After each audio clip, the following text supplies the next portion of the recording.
নমস্কার বন্ধুরা, গতকাল ছিল সানডে। তোমাদের সঙ্গে আমি অনেক রিল শেয়ার করেছি, কিন্তু কোনো লং ভিডিও আমি শেয়ার করিনি। তো আমার লং ভিডিওতে আমার ফলোয়ার্স বন্ধু, নন ফলোয়ার্স বলো দেখে, নন ফলোয়ার্স বন্ধুরা বেশি দেখে। তো তাই জন্য একটা লং ভিডিও তোমাদের সঙ্গে শেয়ার করলাম। যারা আমাকে চ্যানেলটাকে এখনও ফলো করনি তাদেরকে বলবো ফলো করে দিতে। তো এই যে কালকে সানডেতে প্রথমেই বসে গেছি রসুন ছাড়াতে। সবথেকে কঠিন কাজ আমার কাছে, তাও ছাড়িয়ে নিয়েছি, উচ্ছে কেটে নিয়েছি। এদিকে ডালটা করছি, মসুর ডাল। আমি কালকে রসুন ফোড়ন দিয়েছি আর তেজপাতা, আর দিয়েছি তোমার পেঁয়াজ আর শুকনো লঙ্কা। এত কিছু ফোড়ন দিয়ে মসুর ডাল করব। তো মসুর ডালটা মোটামুটি ভালোই ছিল, নুন কম দিয়েছি লাস্টের দিকে। যাই হোক, একটু অন্যরকম হয়েছিল।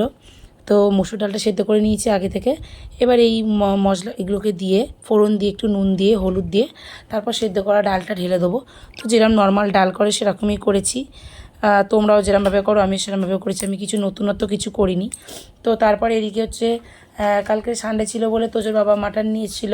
মাটনটা ওর বাবা নিজে রান্না করবে, বাড়িতে যখন কেউ থাকে না ওর বাবা মাটন নিজেই রান্না করে। তো আমিও চাই যে ও রান্নাই করুক, মাঝে মাঝে একটু রান্না করা ভালো। তো রান্না করে খুব ভালো। তো রান্না করলো, ওই দেখো মাটনটাকেও মাখাচ্ছিল। বেশি ভিডিও করতে পারিনি, এই ভিডিওটা আমি তোমাদের সঙ্গে পরে শেয়ার করব। ওর বাবার মাটন রান্নাটা পরে শেয়ার করব। কিছুটা ভিডিও করেছি। ও ম্যারিনেট করে রেখে দিচ্ছিলো মাংসটাকে, আমি এদিকে উচ্ছে আলু কেটে ভেজে নিয়েছি।